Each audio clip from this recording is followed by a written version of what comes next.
তুমি যদি নবী সাল্লাল্লাহু আলাইহি সাল্লামের কাছে আমল নামা দিয়া বলো যে ইয়া রাসূলুল্লাহ, এই যে আমি আনিসুর রহমান, আমার সুপারিশটা আপনি করেন হাসরের ময়দানে, এই যে আমার আমল নামা।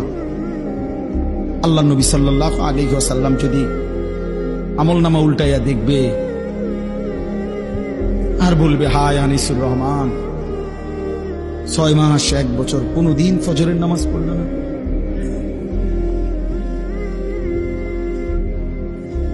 আমার উম্মত, আমি 23টা বছর চোখের পানি ফেললাম, আমি কত পাথরের আঘাত সইলাম, আমি ক্ষুধার কষ্টে পেটে পাথর বাঁধলাম, আমি দান দান শহীদ করা রক্ত নিয়ে ময়দানে বেহুশ হয়ে পড়েছিলাম, আমি সারা রাত দাঁড়িয়ে চোখের পানি ফেলে তোমাদের জন্য, উম্মতের জন্য কেঁদেছিলাম, বিনিময়ে এই আমলনামা। 30 বছর তুমি মুসলমান সুদ খায়,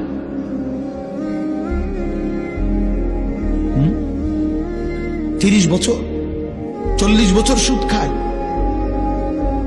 আপনার ঘরে 30 বছর টেলিভিশন চলে, নারী নাচ গান, এগুলো নবীজি দেখবে না? কথা বলেন না কেন? নবী এগুলো দেখবে না তো কিছু বলবে না? না বলবে মাশাআল্লাহ, দারুণ আমলনামা নিয়ে আসছে, আসো তোমার জান্নাত বুঝাই দেই। না সুপারিশ মানে এই নাকি? কোনো নিয়ম কানুন নাই। নবীজি সুপারিশ করবে, কথার মানে কি? মানে নবীজি বলছে, উম্মত তোমার যা মন চাই তা গুনাহ করে মৃত্যু পর্যন্ত এই অবস্থায় তুমি আইসো কবরে, হাসরে, আমি শুধু সুপারিশ করে জান্নাত দিয়ে দেব, এই তো না? আমার বাপ, ইনসাফ করো ছেলেরা, তোমরাও ইনসাফ করো।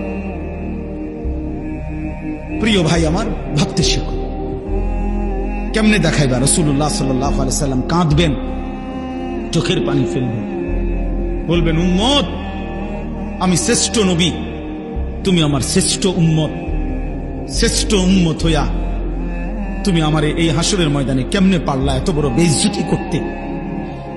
আল্লাহর কাছে নবী যখন পেশ করবে, রব্বুল আলামিন আমার উম্মতের আমল নামা সুপারিশ করলাম, রব্বুল আলামিন বলবে, বন্ধু এটা কি আমল নামা লেখা?